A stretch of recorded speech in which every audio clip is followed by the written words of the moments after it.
It's raining today.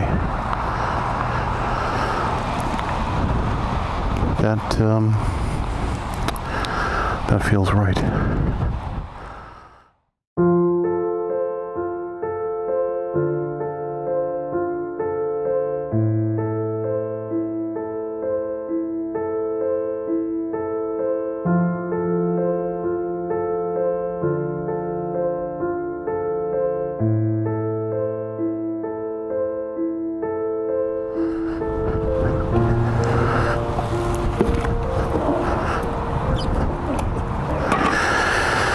Just came back from visiting my maternal grandparents' graves. I'll visit my father too. He's actually at a different cemetery.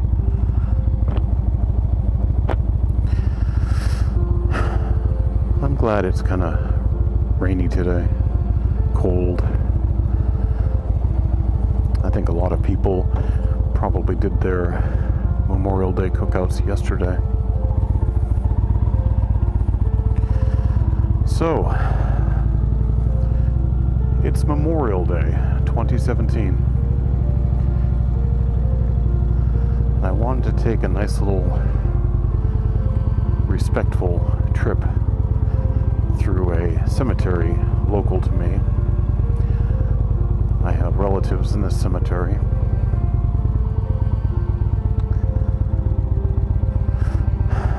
I think today, being rainy and cold, is nice. In a way, it leaves time for some somber reflection.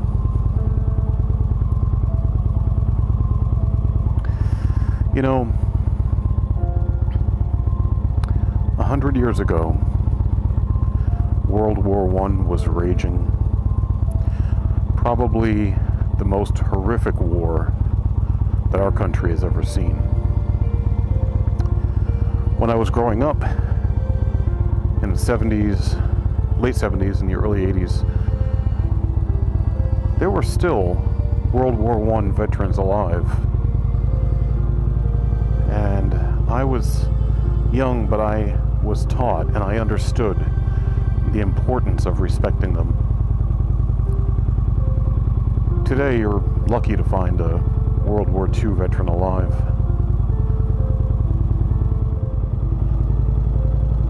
I think each major U.S. war has its own traits and characteristics that it's known for.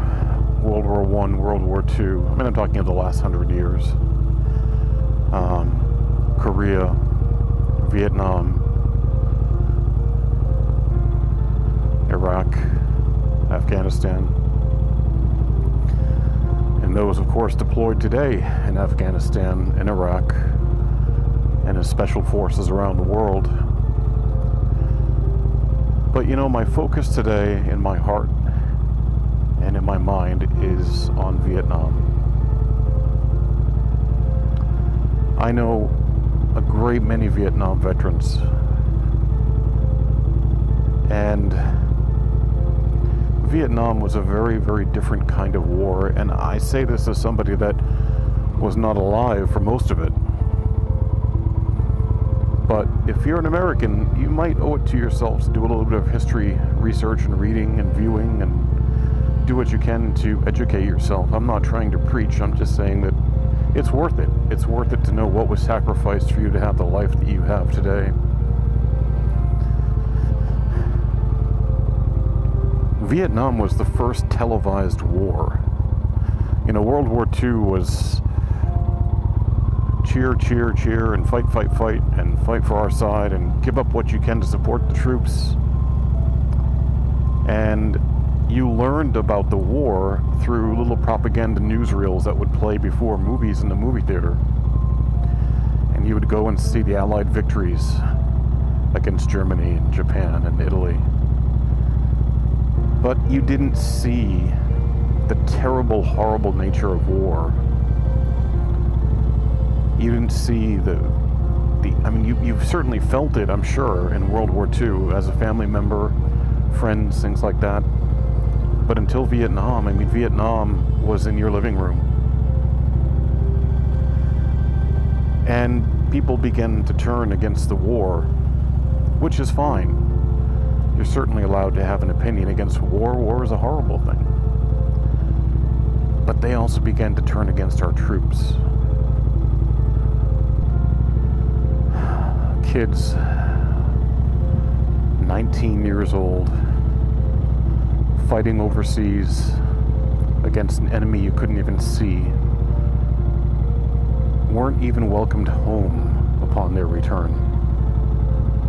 And the 58,000 troops that lost their lives are only now beginning to get some of the respect that they deserve. I know so many people that live a very difficult day, day in, day out, because of what they went through during war.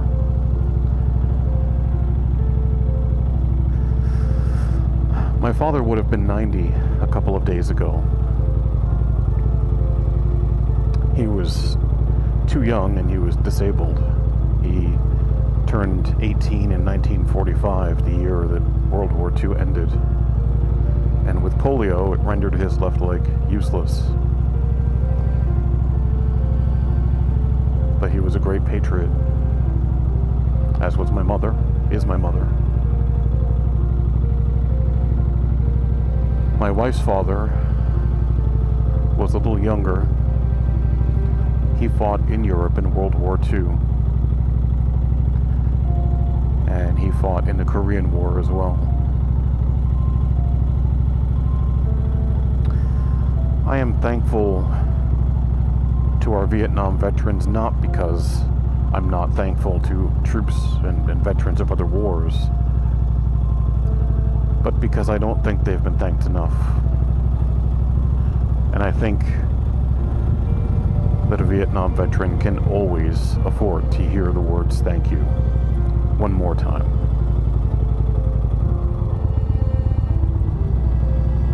So thank you to Vietnam veterans and to all veterans. You fought for our way of life, you fought for our freedoms. All gave some gave all. All of you made sacrifices, and some of you made the ultimate sacrifice.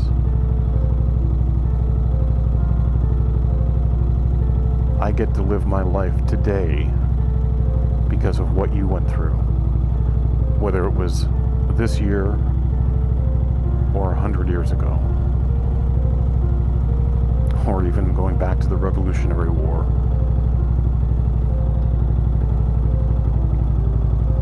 You have my eternal gratitude today and every day.